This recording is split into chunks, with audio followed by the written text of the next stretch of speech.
ભાજપ કાર્યાલય ખાતે માથાકૂટ થઈ તો ભાજપમાં આંતરિક વિવાદનો અંત નથી દેખાઈ રહ્યો। જાહેર પ્રમુખ માટે ફોર્મ ભરાતા સમયે જ માથાકૂટ થઈ હતી,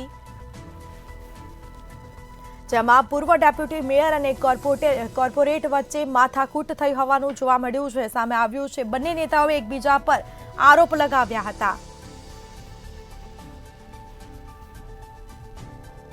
તો નેતાઓએ અસભ્ય વર્તનના ગંભીર આક્ષેપો કર્યા છે એકબીજા પર। મહિલા તરીકે અપમાન થયું હોવાનું સુનીતા શુક્લાએ દાવો કર્યો છે। તો શહેર પ્રમુખ માટે ફોર્મ ભરાતા સમયે જ આ માથાકૂટ થઈ હતી। પૂર્વ ડેપ્યુટી મેયર અને કોર્પોરેટર વચ્ચે માથાકૂટ થઈ, જેમાં બંને નેતાઓએ એકબીજા પર આરોપ લગાવ્યા હતા, ગંભીર આક્ષેપો કરવામાં આવ્યા છે એકબીજા ઉપર, જેમાં વડોદરા શહેર ભાજપ કાર્યાલય પર માથાકૂટ થઈ હતી। તો ભાજપમાં આંતરિક વિવાદ નથી દેખાઈ રહ્યો અંત। શહેર પ્રમુખ માટે ફોર્મ ભરાતા સમયે જ આ માથાકૂટ થઈ હોવાનું સામે આવ્યું છે, જેમાં પૂર્વ ડેપ્યુટી મેયર અને કોર્પોરેટર વચ્ચે માથાકૂટ થઈ હતી। બોલાચાલી થઈ છે, બંને નેતાઓએ એકબીજા પર આરોપ લગાવ્યા હતા।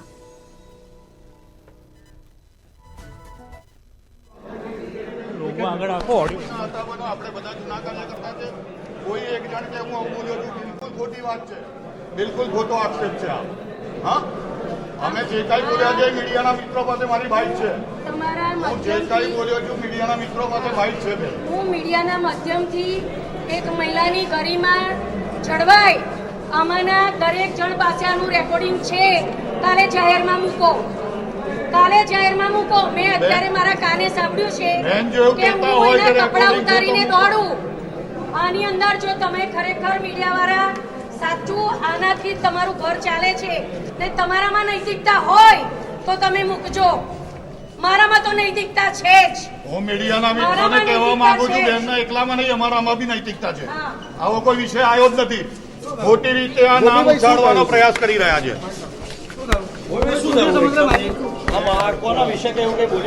અરે બેન, કોઈ વિષય કહી રહ્યા છે, જે વિષય ક્યાં અહીંયા ચર્ચાયો નથી, કોઈની સાથે એવી કોઈ વાત નથી થઈ। મીડિયાના મિત્રોએ જે કઈ બાઈટો લીધેલી છે, બધા મીડિયાના મિત્રો પાસે નિવેદનો છે।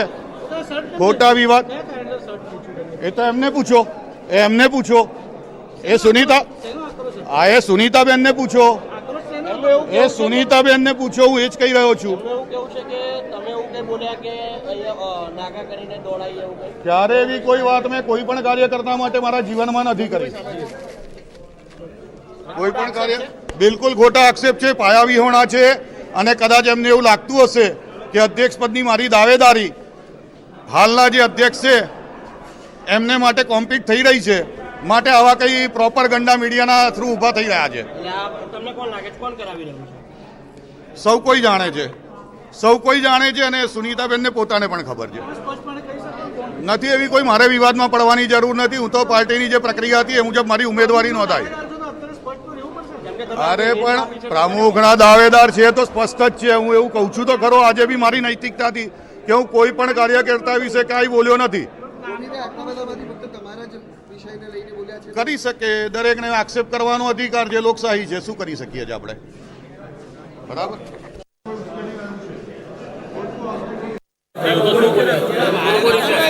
મારે મેં જે કંઈ પણ સાંભળ્યું છે, મેં કંઈ પણ જોયું છે, હું મારા પ્રમુખ સાહેબ સાથે રૂબરૂ વાત કરીને પછી તમારી સાથે વાત કરીશ। અપમાનજનક બોલે છે મહિલાઓ માટે, એવું કંઈ છે?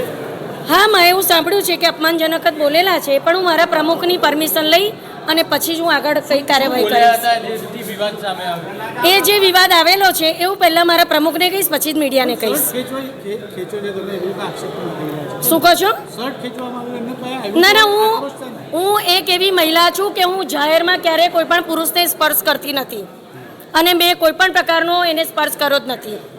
શિસ્તબદ્ધ પાર્ટીમાં બેન કપડાં કાઢીને દોડાવવા જોઈએ એવી બધી વાતો થતી હોય શિસ્તબદ્ધ પાર્ટીમાં। તો શિસ્તબદ્ધ પાર્ટીની અંદર જે બોલ્યું છે તમે એને પૂછો, મને નહીં। એ તો અમે સાંભળ્યું કે ભાઈ કોઈના માટે બોલવામાં આવ્યું છે એટલા માટે છે, કોઈ પ્રકારનો આક્રોશ નથી। એક મહિલા તરીકે આ ભારતીય જનતા પાર્ટીના કાર્યાલય પર કંઈ પણ બોલવામાં આવે તો અમારે કેવું પડે કે ભાઈ આ પ્રકારનો અવાજ અમારો મોટો થઈ પણ શકે. હું મારા પ્રમુખ સાહેબ સાથે ચોક્કસપણે ચર્ચા કરીશ અને પછી જે કહીશ હાઈકમાન્ડ સુધી જશે આ વાત? બિલકુલ ચોક્કસ જશે.